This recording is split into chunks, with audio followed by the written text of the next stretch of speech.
बिस्मिल्लाहिर्रहमानिर्रहीम, अस्सलाम वालेकुम एवरीवन। इस उम्मीद के साथ कि आप सब लोग जो हैं वो खैरियत से होंगे और अपना और अपनी फैमिली का ख्याल रख रहे होंगे। ये लेक्चर पिछले लेक्चर की कंटिन्यूटी में है। पिछले लेक्चर में हमने जो है बॉडी प्लॉट देखा था और फ्रीक्वेंसी रिस्पांस एनालिसिस के बारे में बात की थी। इस उससे ज़ाहिर है कि बॉडी प्लॉट आप लोगों ने अपने किसी और सब्जेक्ट में भी पढ़ा हुआ है, लेकिन जो चीज़ मैं हाईलाइट करना चाहता हूँ कि बॉडी प्लॉट या फ्रीक्वेंसी डोमेन एनालिसिस हम लोग जो करते हैं उसका मकसद क्या है, उससे हमें फ़ायदा क्या होता है और कंट्रोल सिस्टम में उसकी ज़रूरत क्यों पड़ती है। तो उस चीज़ को हाईलाइट करने के लिए ये वाला लेक्चर है, और ये लेक्चर जो है वो मोस्टली पावर पॉइंट पर होगा, और जो चीज़ मुझे ज़रूरत पड़ेगी आप लोगों को डिटेल में समझाने के लिए, उसके लिए मैं बोर्ड का सहारा, वाइट बोर्ड का सहारा लूँगा। तो content of this course will be, मतलब फ्रीक्वेंसी डोमेन के जो मेथड है वो किस तरह से होता है, ये हमने लास्ट टाइम भी बात की है कि फ्रीक्वेंसी डोमेन में जब हम क्या करते हैं, हमारी जो इनपुट है फ्रीक्वेंसी डोमेन में कन्वर्ट करने का तरीका तो हमने पढ़ लिया था, लेकिन बेसिकली कंट्रोल सिस्टम में फ्रीक्वेंसी डोमेन में एनालिसिस करने का मकसद या मतलब क्या है। उसमें होता क्या है कि आपके पास एक इनपुट आर है, उस आर को आप जो है वो एक साइनोसाइडल वेव के तौर पर या साइनोसाइडल सिग्नल देते हैं विद अ वेरिएबल फ्रीक्वेंसी, और उसके मुताबिक जो है वो आप अपना जो भी आपका आउटपुट है उसको उसको एवेलुएट या उसको एनालाइज करते हैं। उसकी मदद से जो बनने वाला मैग्नीट्यूड और फेस का प्लॉट है वो हम ड्रॉ करते हैं, और उससे जो है वो हमें डिफरेंट किस्म के प्लॉट्स मिलते हैं और डिफरेंट किस्म की इंफॉर्मेशन हम उसके अंदर से एक्सट्रैक्ट कर सकते हैं। तो अगर आप देखें तो हमने लास्ट टाइम बात की थी, तो तीन तरह के फ्रीक्वेंसी रिस्पांस या डायग्राम्स भी हो सकती हैं। उसमें एक पोलर प्लॉट होता है, एक लॉगरिथमिक प्लॉट जिसको हम बॉडी प्लॉट भी कहते हैं, और log magnitude and phase diagram, इसको निकल्स प्लॉट का नाम भी दिया जाता है। ठीक है, तो ये हम तीन डिफरेंट मेथड्स हैं, तीन डिफरेंट तरीके हैं अपने सिस्टम को रिप्रेजेंट करने के या रिस्पांस को रिप्रेजेंट करने के। ठीक है, पोलर प्लॉट की अगर मैं बात करूं तो पोलर प्लॉट में आपके पास क्या होता है, रियल और इमेजिनरी को आप जो है वो प्लॉट करते हैं। और अगर आप लॉगरिथमिक प्लॉट की बात करें या लॉग मैग्नीट्यूड की बात करें तो उसमें आपके पास आ रहा है मैग्नीट्यूड और फेस जो है वो प्लॉट होते हैं अगेंस्ट फ्रीक्वेंसी। इसी तरह से अच्छा, इसकी इसकी एप्लीकेशन क्या है, इसका मकसद क्या है। बेसिकली जब आप फ्रीक्वेंसी डोमेन एनालिसिस करते हैं तो कंट्रोल में जो हेल्प करता है उसके दो फ़ायदे होते हैं। एक को हम कहते हैं सिस्टम आइडेंटिफिकेशन, ठीक है, और एक आपके ज़रा कंट्रोल की जो एप्लीकेशन या उसके फ़ायदे के तौर पर हम इस्तेमाल करते हैं, वो दोनों ही हैं। आज दो एग्जांपल जो हैं वो इसमें डिस्कस करूंगा, और सिस्टम आइडेंटिफिकेशन के बारे में थोड़ी सी बताऊंगा कि सिस्टम आइडेंटिफिकेशन होती क्या है। सिस्टम आइडेंटिफिकेशन जो है वो सिस्टम को के अननोन पैरामीटर्स को निकालना, यानी कि अगर आपके पास हार्डवेयर मौजूद है और उसका आपके पास पैरामीटर्स मौजूद नहीं है, या उसका ट्रांसफ़र फंक्शन आपके पास जो है वो आप निकालना चाहते हैं, तो वो कैसे निकाल सकते हैं उसके ऊपर हम बात करेंगे। दो एग्जांपल्स आपसे डिस्कस करनी है। पहली एग्जांपल देखते हैं जी। एग्जांपल वन है जी, the block diagram of a feedback control system is shown in a figure. एक ब्लॉक डायग्राम में आपके पास फीडबैक पे एक ब्लॉक डायग्राम है, एक सिस्टम आपको दिया हुआ है। The transfer function of the blocks are represented by frequency response curve. अभी आप देखें कि आपके पास ट्रांसफर फंक्शन आपको अननोन है, you don't know the what are the transfer functions, लेकिन उनके रिस्पॉन्सेज मौजूद हैं।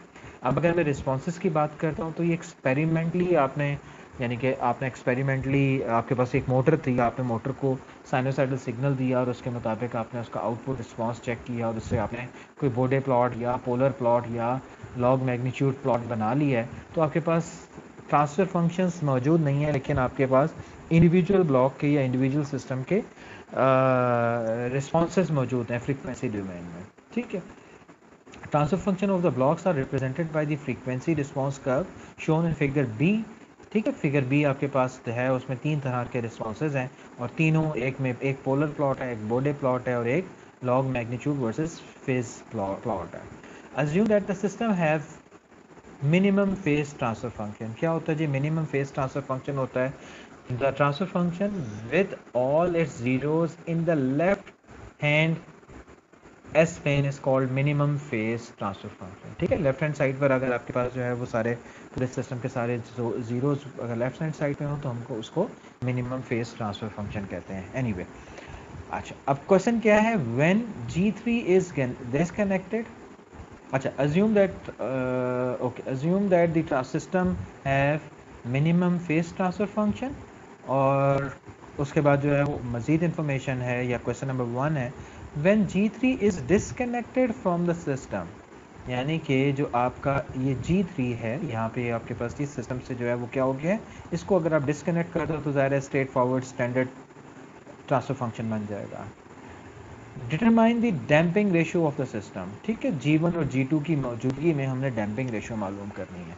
तो अंडरस्टूड है कि मुझे क्या पता चल रहा है, मुझे एक चीज़ बड़ी क्लियर कट नज़र आ रही है और वो क्या है कि मुझे क्या निकालना है, मुझे डैम्पिंग रेशियो जीटा निकालना है। तो उसके लिए मुझे G1 और G2 का अगर ट्रांसफ़र फंक्शन पता चल जाए, if I can find the value of G1 and G2, तो ज़ाहिर है कि इसके हिसाब से मैं क्या निकाल सकता हूँ, मैं इसका क्लोज लूप ट्रांसफ़र फंक्शन निकाल सकता हूँ। Close loop transfer function that is C by R निकाल लूँगा मैं। जब सी बाय आर आ जाएगा तो मैं इसको सेकंड ऑर्डर सिस्टम के हिसाब से कंपेयर कर लूँगा, तो मुझे पता चल जाएगा कि मेरे सिस्टम का ज़ीटा क्या है। ठीक है, तो ज़ीटा निकालने के लिए आपके पास ऑप्शन अवेलेबल है, लेकिन उसके लिए उससे पहले मुझे G1 और G2 निकालना पड़ेगा। अब G1 और G2 निकालने के लिए मेरे पास ऑप्शन जो है वो क्या है कि एक पोलर प्लॉट मौजूद है और एक आपके पास जो है वो बोर्डे प्लॉट मौजूद है। तो अब आपके पास बोर्डे प्लॉट मौजूद है, इससे ट्रांसफर फंक्शन कैसे निकाला जाएगा उसको देखना पड़ेगा हमें। ठीक है, दूसरा तरीका है, दूसरा क्वेश्चन है कनेक्ट G3। अब आपने G3 लगा दी है, यानी कि अब आपके पास ये कंप्लीट सिस्टम है, and determine the damping ratio of the system. तो अब जाहिर है G1 मेरे पास मौजूद है, G2 भी मेरे पास आ जाए और G3 की वैल्यू भी मेरे पास हो, तो मैं इसको ब्लॉक डायग्राम को रिड्यूस कर सकता हूँ। स्टैंडर्ड C बाय आर या मतलब Y बाय आर इस केस में हो जाएगा, वो निकाल के मैं इसको सेकेंड ऑर्डर सिस्टम के साथ कंपेयर करके अपना जीटा निकाल सकता हूँ, डैम्पिंग रेशियो निकाल सकता हूँ। क्वेश्चन आसान है, इतना मुश्किल नहीं है, लेकिन तरीकाकार क्या है कि हम कैसे निकाल सकते हैं जीटा और ओमेगा एन। अच्छा, बोर्डे प्लॉट या फ्रीक्वेंसी डोमेन में अगर हम बात करें तो ज़ाहिर है कि हम अपने सिस्टम की जो है वो एनालिसिस कर सकते हैं। ठीक है, किस तरह से एनालिसिस किया जा सकता है, मतलब फ्रीक्वेंसी डोमेन सिस्टम का, या फिर फ्रीक्वेंसी डोमेन की मदद से क्या कुछ किया जा सकता है उसके बारे में अगर मैं बात करूं, तो आप उससे ब्लॉक डायग्राम आपके पास मौजूद हो तो आप मतलब पहली तो चीज़ है कि उसको आपको प्लॉट मौजूद है उसको पढ़ना आना चाहिए। पढ़ रहेंगे तो आप उससे ट्रांसफ़र फंक्शन निकाल लेंगे, जब ट्रांसफ़र फंक्शन निकाल लेंगे तो उसे ट्रांसफ़र डैम्पिंग रेशियो भी निकल आएगा। लेट्स टॉक अबाउट कि जी ग्राफ कैसे पढ़ा जाता है। अगर मैं पोलर प्लॉट की बात करूं, माइंडेड पोलर प्लॉट मैंने आपको बताया हुआ नहीं है, आपको ड्रॉ कर हुआ हुआ एक चीज़ मौजूद है जिसमें आपके पास एक कांस्टेंट है। ठीक है, एक रियल एक्सिस है, एक इमेजिनरी एक्सिस है, उस रियल और इमेजिनरी एक्सिस में एक पॉइंट या एक डॉट ड्रॉ हुआ हुआ है जो कि एक ट्रांसफर फंक्शन को रिप्रेजेंट कर रहा है। ये डॉट सिर्फ रियल एक्सिस पे है, इसका मतलब है इमेजिनरी कोई टर्म मौजूद नहीं है, और रियल एक्सिस पे ये 10 पे मौजूद है। तो इसका मतलब है कि आपका जो ट्रांसफ़र फंक्शन है उसका रियल पार्ट जो है वो 10 है और इमेजिनरी पार्ट 0 है। ठीक है, वेरी सिंपल, वेरी इजी। तो वो क्या बन गया, रियल पार्ट और imaginary part that is 10 plus J 0। ठीक है,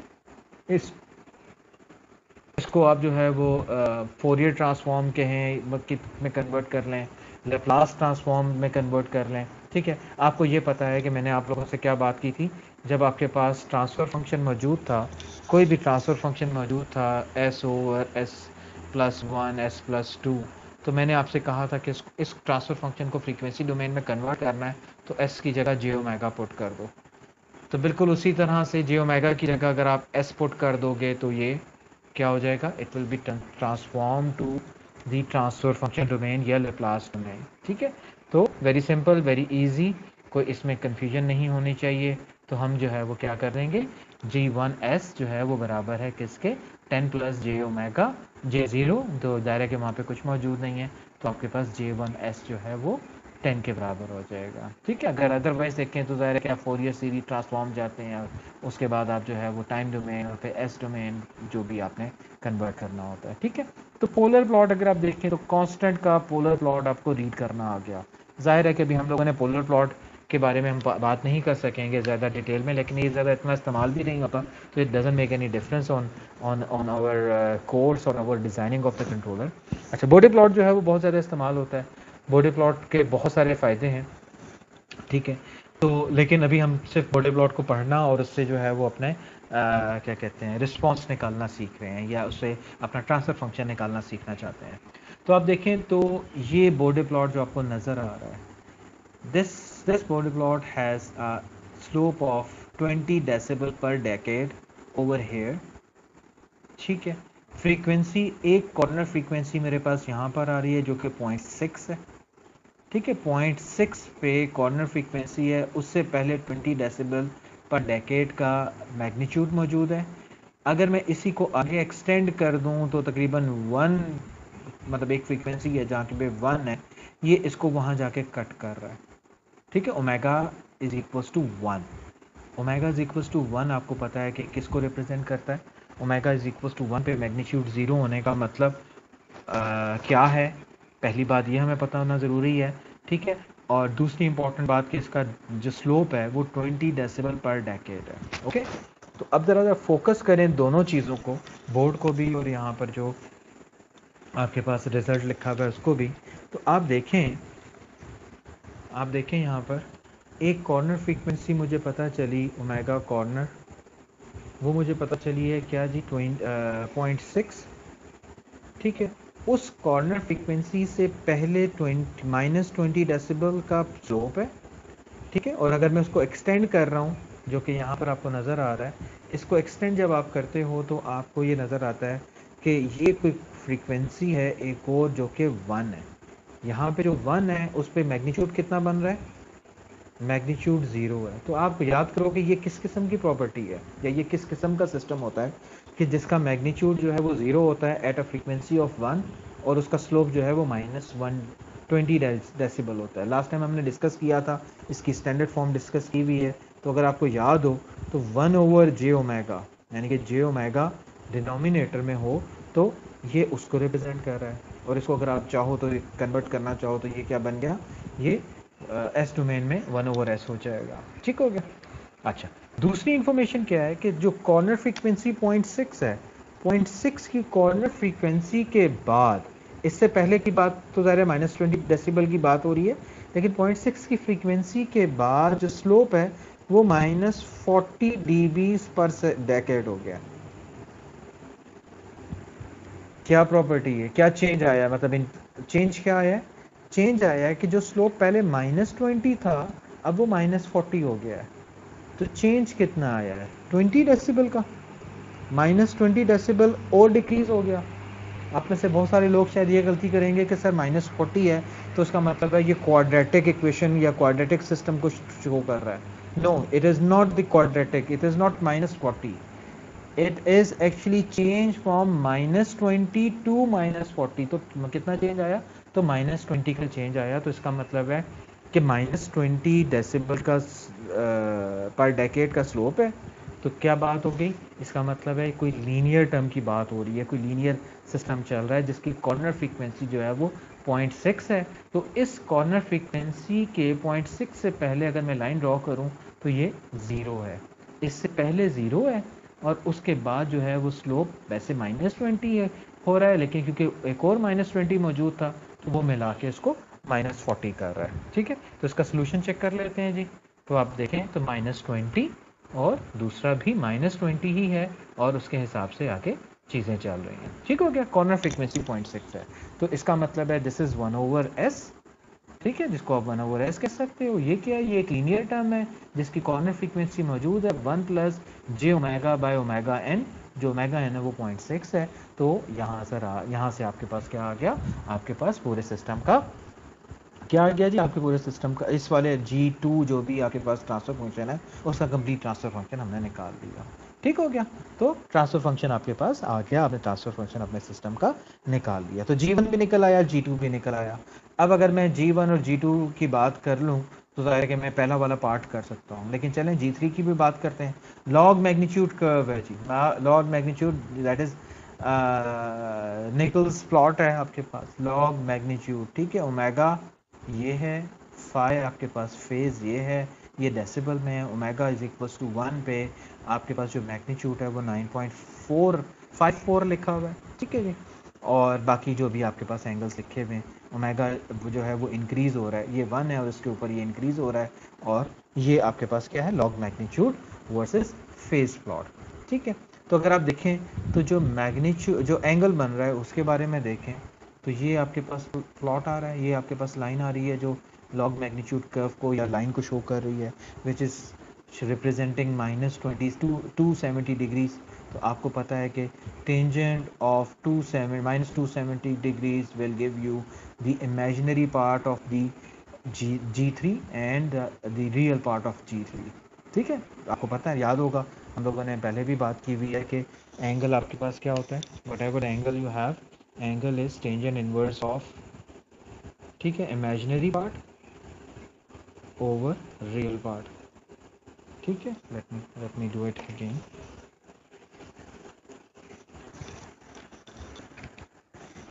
जी, इमेजिनरी पार्ट थीटा या फेज या phi whatever you call it is equals to tangent inverse of imaginary part over real part. अब मेरे पास क्या है, फाई मौजूद है जो कि -270 डिग्रीज है। इसका मैं टेंजेंट ले लूँगा तो मेरे पास एक वैल्यू आ जाएगी जो कि इमेजिनरी और रियल पार्ट को रिप्रेजेंट कर रही होगी। ठीक है, उसके साथ मुझे जो है वो एक और चीज़ पता है, वो क्या पता है जी, ज़रा 90 डिग्री है। 90 डिग्री एंगल का मतलब क्या है, 90 डिग्री एंगल का मतलब है कि आपके पास एंगल ज़ीरो है, सॉरी रियल पार्ट ज़ीरो है। रियल पार्ट ज़ीरो होगा तो तभी आपके पास ये चीज़ आ जाएगी। तो मेरे पास एक रियल पार्ट आ गया, इमेजिनरी पार्ट जो है वो उसके मुताबिक मैं निकाल सकता हूँ। ठीक हो गया जी, टेंजेंट ऑफ 90 डिग्री करके आप, टेंजेंट 90 कितना होता है, ओके, तो टेंजेंट 90 करके आप इसके अंदर से रिजल्ट निकाल सकते हैं। दूसरा अगर इसी को देखें तो अगर आप जो मैग्नीट्यूड की कंडीशन हमारे पास लिखी हुई है, ओमेगा इज इक्वल्स टू 1 पे आपके पास 9.54 मैग्नीट्यूड है। ठीक है, तो अगर आप देखें तो व्हेन ओमेगा इज 20, मतलब मैग्नीट्यूड की फार्मूला क्या है, यू नो इट, कि 20 लॉग ऑफ G3 जो भी मैग्नीट्यूड है उसमें क्या होगा, इमेजिनरी प्लस रियल का स्क्वायर मिलाकर ये मैग्नीट्यूड बन रहा होगा। Imaginary, real part is already zero, तो इसलिए यहाँ पे सिर्फ इमेजिनरी पार्ट रह गया।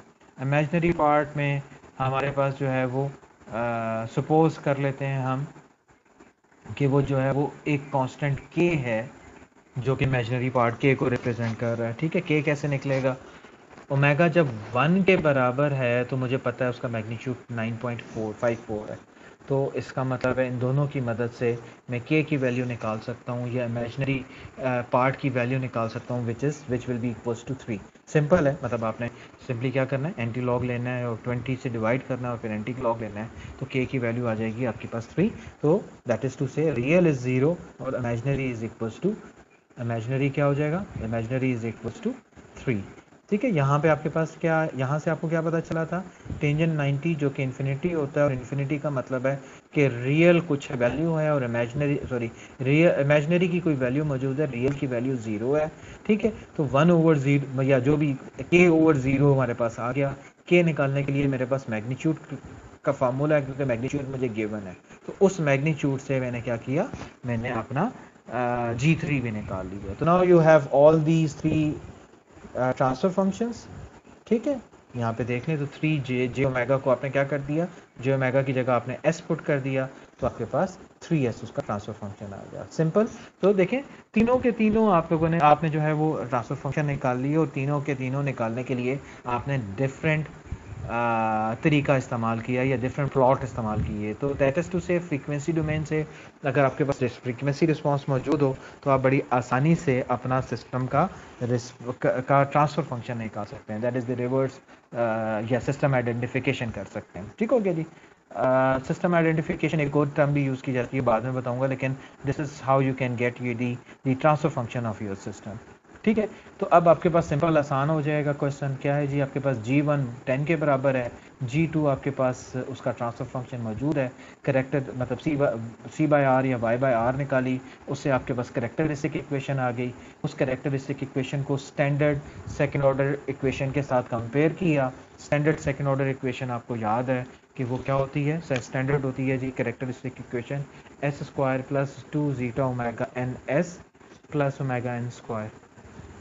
ठीक है, तो इस वाली इक्वेशन को जब आप अपनी इस वाली इक्वेशन के साथ कंपेयर करोगे तो s² ये 2 zeta ओमेगा n जो है वो किसके बराबर आ गया, 0.6 के। तो 2 zeta ओमेगा n जो है वो 0.6 के बराबर है, ओमेगा n स्क्वायर जो है वो 6 के बराबर है। ठीक है, तो ओमेगा n यहाँ से आपके पास 6 आ जाए, √6 आ जाएगा।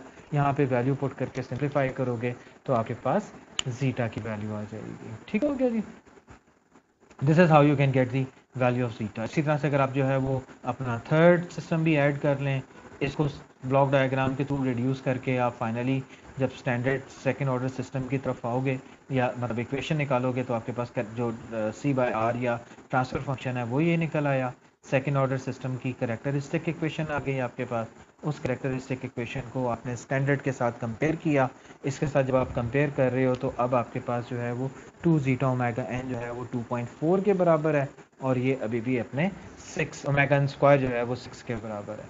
तो यहाँ से आपके पास जो है वो जीटा की वैल्यू 0.49 आ गई। ठीक है, ओके। दूसरी एग्जांपल है, it is related to the to system identification कि आपके पास प्लॉट मौजूद है, मतलब बॉडी प्लॉट आपके पास मौजूद है और आप उसे सिस्टम आइडेंटिफाई करना चाहते हो। सिस्टम आइडेंटिफिकेशन होती का मतलब क्या है, पहले सिंपल एक आपको मतलब बता दूं। सिस्टम आइडेंटिफिकेशन का मतलब है कि आप ये जो अननोन कांस्टेंट है, स्प्रिंग कांस्टेंट हो गया, मास हो गया, डैम्पर हो गया, ये आपके पास इसकी वैल्यू मौजूद नहीं है, लेकिन आपके पास एक बॉडी प्लॉट मौजूद है, इसका रिस्पांस मौजूद है। तो आपके पास रिस्पांस मौजूद है, आपने रिजल्ट निकालना है, आपने जो है वो इसके वैल्यूज़ निकालनी है, के मास और मतलब मास की, के की और डैम्पर की या जो भी कांस्टेंट है। ठीक है, तो क्वेश्चन पढ़ते हैं एग्जांपल 2, उसको सॉल्व करते हैं जी। एग्जांपल है जी, a spring mass damper system is shown in figure A. ठीक है, एक फिगर ए है, उसमें स्प्रिंग मास डैम्पर सिस्टम लिखा हुआ है। The Bode diagram obtained by experimental means using a sinusoidal forcing function is shown in figure B. ठीक है, determine the numerical values of M, B and K. ठीक है, simple सा question है, simple क्या कहते हैं सिस्टम आइडेंटिफिकेशन का क्वेश्चन है, जिसमें आपके पास जो है वो कुछ वैल्यूज़ हाईलाइट हुई हुई हैं। वैल्यूज़ कौन कौन सी हाईलाइट हुई हुई हैं? एक वैल्यू ये हाईलाइट हुई हुई है जिसको वो 5 कह रहे हैं, 1 2 3 4 5। ठीक है जी, 5 कह रहे हैं। एक पीक हाईलाइट हुई हुई है जिस पे वैल्यू बताया हुआ है कि -20 डेसिबल, 22 डेसिबल है। एक जो सेटलिंग या मतलब एक क्या कहते हैं कांस्टेंट की वैल्यू आपके पास आ रही है, दैट इज -26 डेसिबल्स, और एक है -29 डेसिबल्स, और उसके क्रॉस जो है वो आपको एक फ्रीक्वेंसी बताई गई है विच इज़ 5। ठीक है, ये प्लॉट हमने पढ़ लिया और हमें पता चल गया कि इन प्लॉट में क्या क्या इन्फॉर्मेशन मौजूद है। ठीक हो गया जी, आगे चलते हैं। क्या करना है हमने, बेसिकली हमने मॉडल और उसका ट्रांसफर फंक्शन और फिर उसके बाद जो है वो प्लॉट को रीड करते हुए कोफिशिएंट्स निकालने हैं। ठीक है जी, स्प्रिंग मास डैम्पर देखें तो आपके पास स्प्रिंग मास डैम्पर सिस्टम का मॉडल क्या है। सबसे पहले आपको मैथमेटिकल मॉडल चाहिए, फिर उसका ट्रांसफर फंक्शन चाहिए और फिर हम जो है वो प्लॉट को रीड करेंगे। देखें जी, स्प्रिंग मास डैम्पर सिस्टम है, ठीक है, इसकी इक्वेशन कैसे बनेगी। सिंपल सा क्वेश्चन, सिंपल सी मतलब सिस्टम है कि एक इनपुट लग रही है y, ये उसका डिस्प्लेसमेंट मतलब जो भी उसके अंदर, sorry, r is the input, y is the output. ठीक है, बाकी आपके पास सिस्टम मौजूद है। तो स्प्रिंग मास डैम्पर का ट्रांसफर मतलब मैथमेटिकल मॉडल आपके पास क्या बन जाएगा। जाहिर है कि जो भी फोर्स लग रही है that is utilise in producing an acceleration in this mass एक एक्सेलरेशन प्रोड्यूस होगा, तो इसी वजह से my डबल डॉट लिखा हुआ है। फिर डैम्पर जो है वो उसको रेजिस्ट करेगा, उसकी जो भी आपके पास रेजिस्टेंस है उसको ओवरकम कर रहे होगे, और स्प्रिंग की जो भी रिस्टोरिंग फोर्स लग रही है वो आपकी उसमें इस्तेमाल होगी। ठीक है, तो आपके पास जो है वो सिंपली जो है वो आपके पास एक मैथमेटिकल मॉडल आ गया। उस मैथमेटिकल मॉडल से आपके पास जो है ट्रांसफर फंक्शन आ गया। ठीक है, सिंपली इसका क्या करोगे, एस डोमेन में आपने इसका मतलब लेप्लास ट्रांसफॉर्म ले लोगे। लेप्लास ट्रांसफॉर्म लेके आपके पास y ओवर r के लिए सॉल्व करोगे तो आपके पास ट्रांसफर फंक्शन आ जाएगा। Okay, now we need to read the Bode plot. Bode plot को रीड करें ज़रा और ट्रांसफर फंक्शन को ज़रा जहन में रखें कि ये हमारे पास ट्रांसफर फंक्शन मौजूद है। Let's talk about it. इसको फ्रीक्वेंसी, क्योंकि हम बॉडी प्लॉट को रीड कर रहे हैं तो let's convert it into the frequency domain. तो एस की जगह हमने जे ओमेगा पुट कर दिया। अब एस की जगह जो जे ओमेगा हमने पुट किया है उसकी वजह से आपको जब आप ग्राफ रीड कर रहे हो तो आपके पास डिफरेंट इन्फॉर्मेशन आ रही है।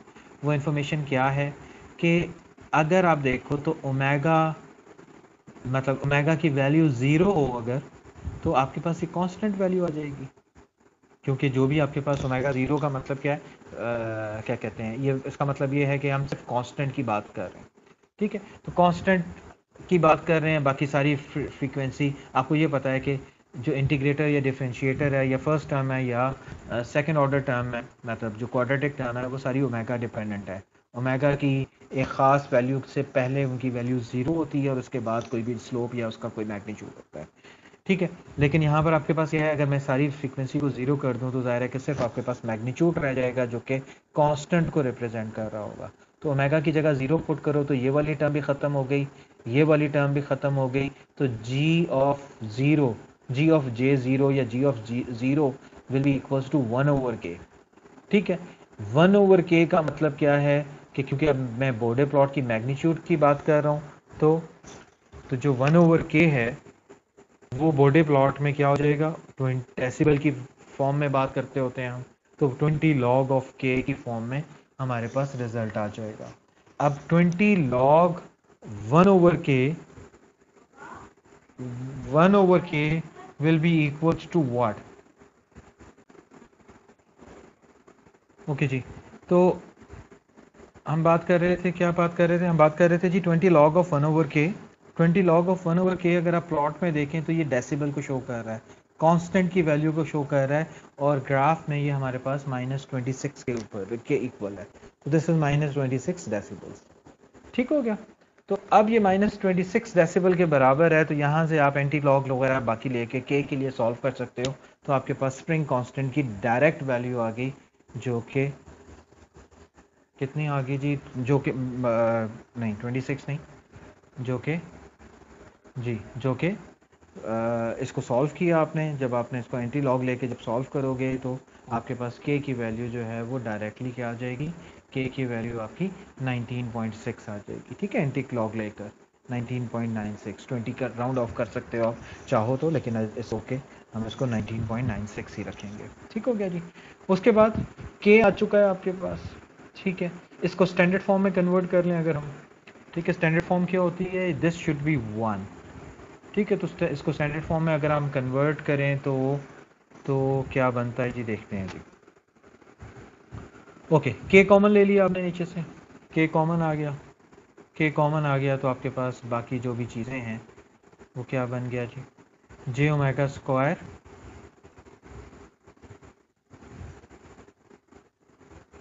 ओके। के कॉमन नहीं, यहाँ से आपने एम कॉमन लिया क्योंकि ये आपको लॉन्ग चाहिए, तो एम कॉमन लिया आपने, तो ये डिवाइड हो गया, तो आपके पास एक स्टैंडर्ड सेकंड ऑर्डर सिस्टम बन गया। यानी कि आपको याद है कि जो सेकंड ऑर्डर सिस्टम होता है वो क्या होता है, second order system is what, second order system में मतलब एक ओमेगा एन स्क्वायर ऊपर होता है divided by S square plus 2 zeta omega N S plus omega N square. तो बेसिकली एस स्क्वायर अकेला होता है, एस स्क्वायर के साथ कोई कोफिशिएंट नहीं होता, कोई कांस्टेंट नहीं होता। तो इसको एस स्क्वायर में कन्वर्ट करने के लिए जो है वो के यहाँ से एम से डिवाइड कर दिया पूरी टर्म को, के से 1/k लिख लिया ताकि हमारे पास जो है वो न्यूमरेटर और डिनोमिनेटर सेम हो जाए, मतलब ओमेगा एन स्क्वायर जो है वो हमारे पास सेम हो जाए। ये ओमेगा एन स्क्वायर बन गया, बाकी टर्म मौजूद है, तो यहाँ से आपके पास ओमेगा एन स्क्वायर की वैल्यू आ गई which is equals to k/m। अब यहाँ पर एक डेफिनेशन बहुत इंपॉर्टेंट है, that is known as the bandwidth. Bandwidth क्या होती है आप लोगों को पता है, आप लोगों ने ऑलरेडी पढ़ी हुई है ये किसी दूसरे सब्जेक्ट में, लेकिन let's revise the definition. The bandwidth omega B of a system as indicated on the frequency response can approximately be related to the natural frequency of the system, ठीक है। बैंडविड्थ फ्रीक्वेंसी नेचुरल फ्रीक्वेंसी से relate होती है, ठीक है। The bandwidth is the frequency at which, bandwidth वो frequency है at which the magnitude of the system drop by 3 decibels from its zero frequency magnitude. मतलब जो कांस्टेंट मैग्नीट्यूड से 3 डेसिबल नीचे चले जाओ, ठीक है, वो कितनी थी, कांस्टेंट मैग्नीट्यूड था -26 डेसिबल, उससे 3 डेसिबल नीचे आ गए तो -29 डेसिबल, उसके कॉरेस्पॉन्डिंग जो भी फ्रीक्वेंसी होती है that is known as the bandwidth frequency. Okay, तो यहाँ से आपको क्या पता चल गया, बैंडविड्थ फ्रीक्वेंसी आपके पास यहाँ आ गई, और हम कह रहे हैं बैंडविड्थ फ्रीक्वेंसी और नेचुरल फ्रीक्वेंसी एक दूसरे के साथ रिलेटेड है। नेचुरल फ्रीक्वेंसी मेरे पास ऑलरेडी यहाँ पर मौजूद है which is equals to k/m, ठीक है, हमने जो स्टैंडर्ड सेकंड ऑर्डर सिस्टम के हिसाब से निकाली है, ठीक हो गया। तो k बाय m इसका मतलब है नेचुरल फ्रीक्वेंसी और बैंडविड्थ फ्रीक्वेंसी सेम है, तो वो 5 का स्क्वायर हो जाएगा, 5 के स्क्वायर के हिसाब से आ जाएगा। ओके, तो बैंडविड्थ फ्रीक्वेंसी और नेचुरल फ्रीक्वेंसी रिलेटेड है आपस में, तो यहाँ से आपके पास 5 थी बैंडविड्थ फ्रीक्वेंसी, तो उसको हमने नेचुरल फ्रीक्वेंसी के इक्वेट कर दिया, तो यहाँ से k ऑलरेडी हमारे पास मौजूद था, जो यहाँ से हमारे पास m आ गया। तो आप देखें तो हमने k और m की वैल्यू निकाल ली by using the Bode plot. This is known as the system identification. अच्छा, उसके बाद अब हमारे पास सिर्फ एक वैल्यू रहेगी, और वो क्या रहेगी है, वो वैल्यू रहेगी है b की। ठीक है, अब b की वैल्यू आपको पता है, अगर मैं इसको सेकेंड ऑर्डर सिस्टम के हिसाब से कंपेयर करूँ तो b बाय m किसके बराबर होगा। तो अगर मैं इसको सेकेंड ऑर्डर सिस्टम के साथ कंपेयर करूँ तो आपको पता है कि it is equal to 2 zeta omega n s is equal to j omega. तो इसका मतलब है उसके अलावा जो कुछ भी लिखा हुआ है वो b बाय m है, तो b बाय m जो है वो 2 जीटा ओमेगा n के बराबर हो गई। तो ये 2 जीटा ओमेगा n के बराबर आ गया। ठीक है, लेकिन अभी हमारे पास जीटा की वैल्यू मौजूद नहीं है, तो पहले तो हमें जीटा पता होना चाहिए।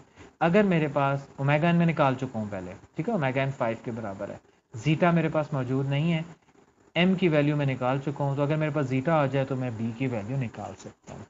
ठीक है, जीटा की वैल्यू आपको पता है, जीटा जो है वो परसेंटेज ओवरशूट या ओवरशूट से जो है वो लिंक होती है। तो अगर आपको याद हो, मतलब एक छोटी सी चीज़ यहाँ पे ऐड कर रहा हूँ कि जो परसेंटेज ओवरशूट है 20 लॉग ऑफ द ओवरशूट, ठीक है, ओवरशूट दैट इज, वो हमें पता है ओवरशूट कितना है हमारे पास 26 में से, मतलब ओवरशूट कितना हुआ था, कांस्टेंट वैल्यू -26 है और ओवरशूट -20 तक 2 तक गया है। तो इन दोनों का जो डिफरेंस है दैट विल शो कि आपके पास पीक या ओवरशूट कितना आया है। तो ओवरशूट आपके पास कितना हो गया जी, ओवरशूट आपके पास 4, क्या कहते हैं, इसको सॉल्व करेंगे तो आपके पास 4 आ गया। 4 के ओवरशूट को, ये फार्मूला है पीक ओवरशूट का या पीक उसका, आपको पता है कि पीक ओवरशूट या इसको निकालने का हमारे पास फार्मूला मौजूद है। ठीक है, मतलब अगर आप MPW जो हमने चैप्टर नंबर 5 पे देखा था, जिसको हम शायद ओवरशूट का नाम देते हैं, इसको अगर आप 20 लॉग कर लें, ठीक है, जो भी आपके पास लॉगरिथमिक स्केल के हिसाब से, मतलब ओवरशूट का जो फार्मूला है that will give you the MPW। ठीक है, तो यहाँ से MPW अगर आपके पास मौजूद है तो MPW जो है वो बराबर है, आपको पता है ये वाला फार्मूला हमने ऑलरेडी पढ़ा हुआ है, ये हमने जो है वो चैप्टर नंबर 5 में पढ़ा हुआ है कि जो MPW है या पीक ओवरशूट है या ओवरशूट को जो आप कहते हो, that is given as 2 zeta 1 minus zeta square under the root की पावर -1। ठीक है, तो this relationship hold for if zeta is less than 0.707, उससे बड़ा होगा तो ज़्यादा ये रिलेशनशिप चेंज हो जाती है, लेकिन we take it this way. तो यहाँ से आपके पास जीटा की वैल्यू आ गई 0.33। ठीक है, ये वाला फार्मूला जो है वो फ्रीक्वेंसी डोमेन एनालिसिस में इस्तेमाल होता है, लेकिन ये वाला फार्मूला आप जो है वो अपने चैप्टर नंबर 5 से भी डिराइव कर सकते हैं। अब जीटा हमारे पास आ चुका है, यहाँ से हमारे पास बी की वैल्यू आ जाएगी, बाकी सारी वैल्यूज़ हमारे पास मौजूद हैं। एम की वैल्यू आप ऑलरेडी निकाल चुके हो, जीटा की वैल्यू आप ऑलरेडी आ चुकी है, ओमेगा एन भी मौजूद है, तो बी की वैल्यू आपके पास आ गई। कुछ रिलेशनशिप्स कर्व्स के थ्रू भी हमें पता चल जाती है कि पीक ओवरशूट के कॉरिस्पॉन्डिंग इस कर्व से, मतलब जीटा कैसे निकालते हो। अगर आपके पास MPW आ जाए तो एक, मतलब एक कर्व होता है जो फ्रीक्वेंसी का स्टैंडर्ड कर्व है कि MPW और जीटा का रिलेशनशिप बताता है कि अगर आपके पास जो है वो MPW का कर्व, मतलब MPW और जीटा आपके पास ऐसे रिलेट होते हैं, MPW यहाँ पर है, उसके कॉरिस्पॉन्डिंग जीटा आ जाएगा। लेकिन ज़ाहिर है कि अभी मैं इसके ऊपर मज़ीद बात नहीं कर रहा, जस्ट लेटिंग यू नो कि इस तरह से भी निकाल सकते हो। ठीक है, तो this is the whole application of the Bode plot and frequency domain analysis। ठीक है, ये कुछ स्टैंडर्ड कर्व्स हैं जो हम ऑलरेडी मेरे लास्ट लेक्चर में आप लोगों से डिस्कस किए हैं, ये भी आप लोगों के पास मौजूद हैं, तो you can always use them. With this हम अपने कोर्स को कंक्लूड करते हैं। बाकी आप लोगों की जो कन्फ्यूजन या जो जो चीज़ें क्वेश्चंस होंगे वो आई विल टेक इट, और ऑल द बेस्ट। अगर आपको किसी किस्म की कोई कन्फ्यूजन या कोई आपके पास प्रॉब्लम है तो you can always discuss with me, you can always contact me over WhatsApp और मैसेज और कॉल और ईमेल। ठीक है, थैंक यू वेरी मच, इंशाल्लाह आप लोगों से फिर बात होगी।